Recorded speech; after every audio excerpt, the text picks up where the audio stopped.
Guys, आप सभी को हमारी तरफ से प्यार भरा नमस्ते। और आप लोग कैसे हैं? आशा करते हैं अच्छे ही होंगे, अपनी अपनी ज़िंदगी में स्वस्थ और मस्त होंगे। और आप लोगों की दुआ से मैं भी अच्छी हूँ। आप लोगों का हमारे चैनल में स्वागत है। आप लोग हमारे साथ वीडियो में बने रहिए।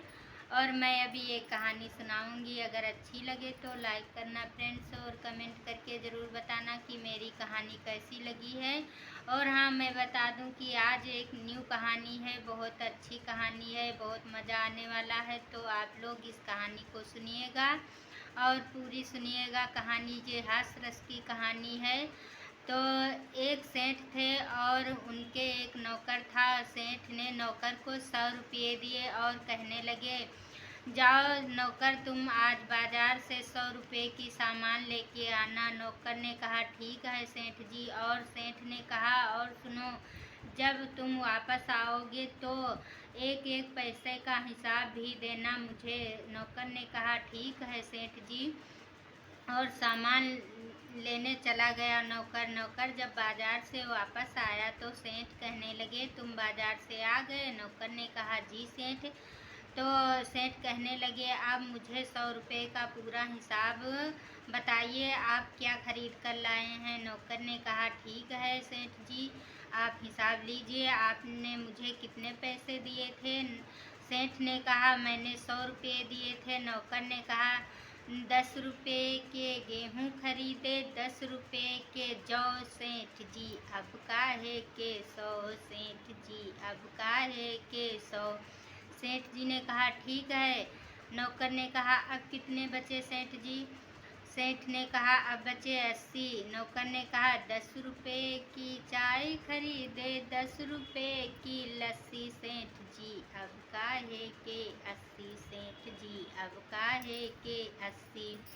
सेठ ने कहा, ठीक है। तो नौकर ने कहा, अब कितने बचे? तो सेठ ने कहा, अब बचे 60।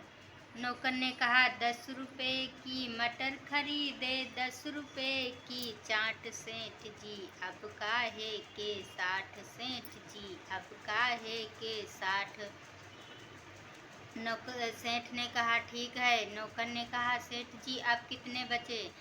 सेठ ने कहा, अब बचे 40। नौकर ने कहा, 10 रुपये के जूते खरीदे, 10 रुपये की पालिश सेठ जी, अब काहे के 40 सेठ जी, अब काहे के 40। सेठ ने कहा, ठीक है। नौकर ने कहा, अब कितने बचे? तो सेठ ने कहा, अब बचे 20।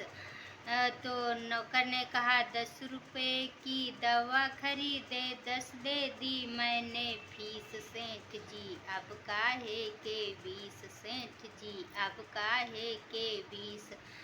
नौकर की बात सुनकर सेठ बहुत खुश हुए और कहने लगे, तुम आज तो मुझे बहुत अच्छा हिसाब दे दिया, और तुम बहुत चतुर हो, बहुत होशियार हो, और मैं तुम्हारी बातों से बहुत खुश हूँ। और सेठ ने नौकर को बहुत सारा इनाम दिया और उसे अपने ही नौकरी में रख लिया, अपने घर में रख लिया नौकरी के लिए। तो सेठ की बात सुनकर नौकर भी बहुत खुश हुआ। तो कहा जाता है, किसी भी चीज़ के लिए किसी को भेजा जाए तो उसका हिसाब किताब उसको ज़रूर देना चाहिए, क्योंकि जिस तरह से इस नौकर ने सेठ को पूरा हिसाब दे दिया, इसी तरह से अगर कोई तुम्हें सामान लेने भेज रहा है तो उसको एक एक पाई का हिसाब देना चाहिए। तो आज की मेरी कहानी कैसी लगी आप लोग कमेंट करके ज़रूर बताना। अगर अच्छी लगी तो लाइक करना और शेयर भी करना। तब तक के लिए बाय बाय।